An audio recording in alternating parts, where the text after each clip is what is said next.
Assalamualaikum warahmatullahi wabarakatuh. Perkenalkan, nama saya Dita Tahani Paradila.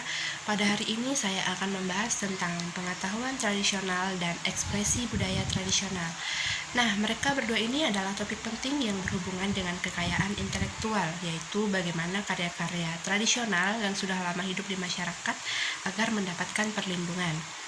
Nah, beberapa kalangan berpendapat bahwa pengetahuan tradisional adalah semua yang diketahui dan diekspresikan oleh komunitas tradisional yang meliputi ekspresi budaya tradisional. Namun, dalam perkembangannya, pengetahuan tradisional dimaknai hanya merujuk pada karya teknologi lokal pribumi, khususnya yang berhubungan dengan seperti pengolahan tanaman, pembibitan, penyiapan tanaman, diagnosa, pengobatan, resep makanan, minuman, dan lain sebagainya. Nah, sedangkan ekspresi tradisional budaya berhubungan dengan karya tradisional, misalnya seperti kesenian, kerajinan tangan, bentuk ukiran, dan lain sebagainya. Nah, perlindungan pengetahuan tradisional ini sangat penting karena pengetahuan ini merupakan sumber ilmu yang penting dan berhubungan dengan kehidupan manusia yang akan dikomersialkan.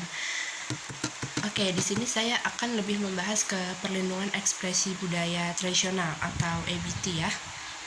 Ekspresi budaya tradisional atau Traditional Culture Expression itu mencakup bentuk berwujud maupun tidak berwujud, di mana budaya dan pengetahuan tradisional diekspresikan, muncul, dan dimanifestasikan dan diwujudkan.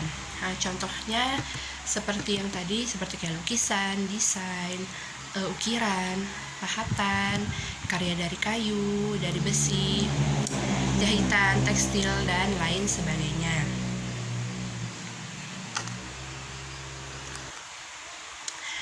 Lalu, agar dapat dilindungi, ekspresi budaya harus berwujud dan memenuhi 3 syarat. Nah, yang pertama, ekspresi berwujud HAMS merupakan hasil dari aktivitas intelektual yang kreatif, yang mencakup aktivitas komunal atau aktivitas individu. Yang kedua, ekspresi tersebut harus merupakan sifat dari identitas budaya dan sosial atau warisan budaya dari suatu komunitas tertentu.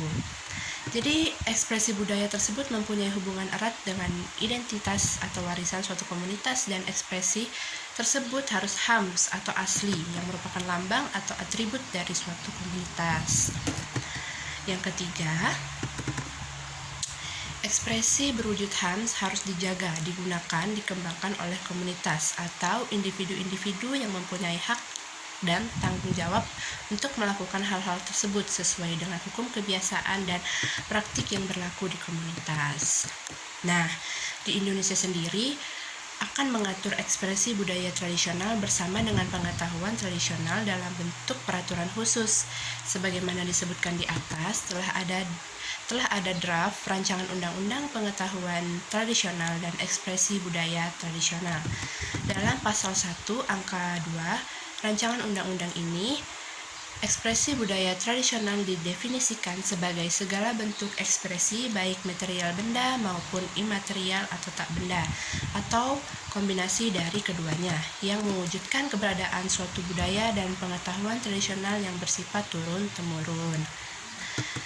Nah, di Indonesia sekarang ini juga telah mengatur EBT dalam UU HC 2014 pasal 38 ayat 1 UU HC 2014 melindungi EBT dengan cara menentukan pemegangnya. Pasal ini menyatakan bahwa negara memegang hak cipta atas EBT atau ekspresi budaya tradisional tadi ya.